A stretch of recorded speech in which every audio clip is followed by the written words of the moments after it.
Hey, thanks for tuning in today. I just wanted to share what I'm thinking about all the disruption that's occurring. I'm definitely keeping my heads up. I did an episode a while ago around FOBO. This is the fear of becoming obsolete. I don't have FOMO anymore. I have FOBO. And it's because I always watch like on YouTube.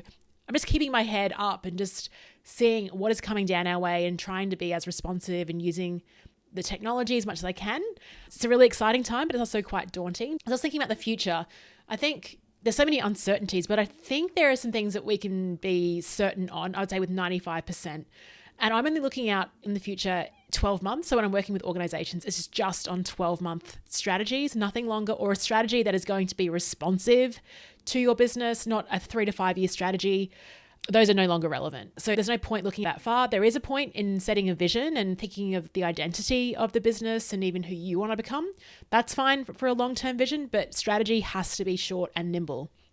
Anyway, I think there's 4 different things. I've identified 4 things that I think clients like myself, anyone in the world, I think there's certain things that are driving behavior. And so I'm just going to quickly share what those 4 things are.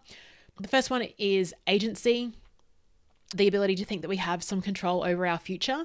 And I think that's why, especially when things seem out of control, we like to think that there is some type of certainty. I guess even the reason for this episode is surely, and like within the constraints of we have no idea what the future will hold, there's still, I think, some fundamentals that the businesses that do these 4 things will be likely, I would say, future-proof for the next 12 to 24 months for sure.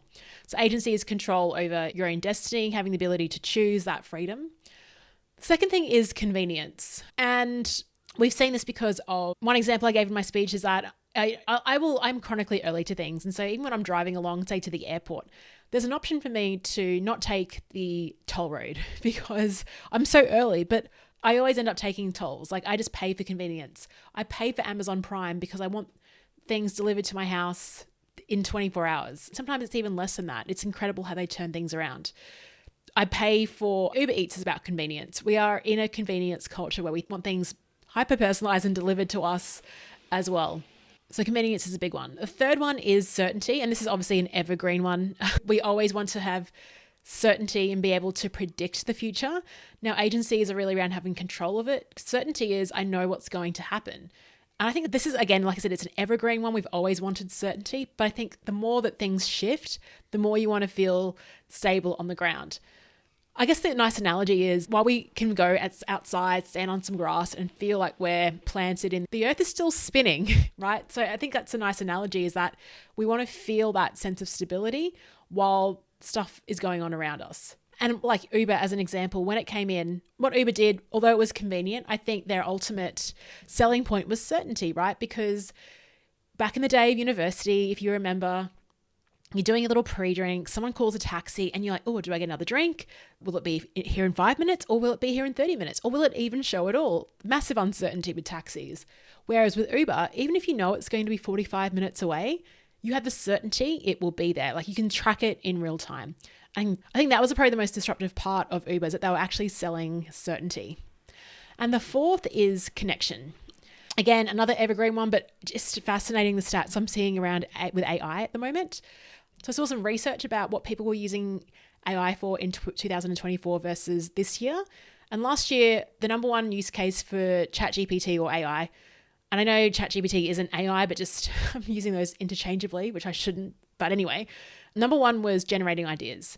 That I think slipped to number 6 this year. The number one use case for AI is an AI companion, right? So having someone that you're in a relationship with, whether it's a therapist or your own partner, is an AI avatar. That just screams, obviously we've heard about this loneliness, pandemic, the rise of mental health issues, but it seems like AI is actually cutting in. And so fascinating, right?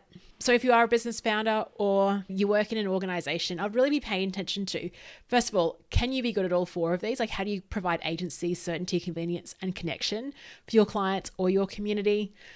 The other question is if you can't do that, and that's pretty difficult because some things like agency and certainty can play off, they could seem dualities, like opposing. But the other thing I'd suggest is there one that you can actually go all in on? And so I think me personally, the one that drives me most, I mean, I love agency, of course, but I would say convenience is probably like anyone that can offer me convenience, I'm just all for. It seems like a lot of the, like Peloton as an example is a convenience company. I can play things on demand. So I'm all around. Obviously my podcast is called On Demand. So yeah, maybe reflect on that for you. What is your biggest driver? Is it agency, convenience, certainty, or connection? And as you go around working with your clients, is there one of those that you can really differentiate your business on or how you work on as well? Thanks so much, and I'll speak to you tomorrow.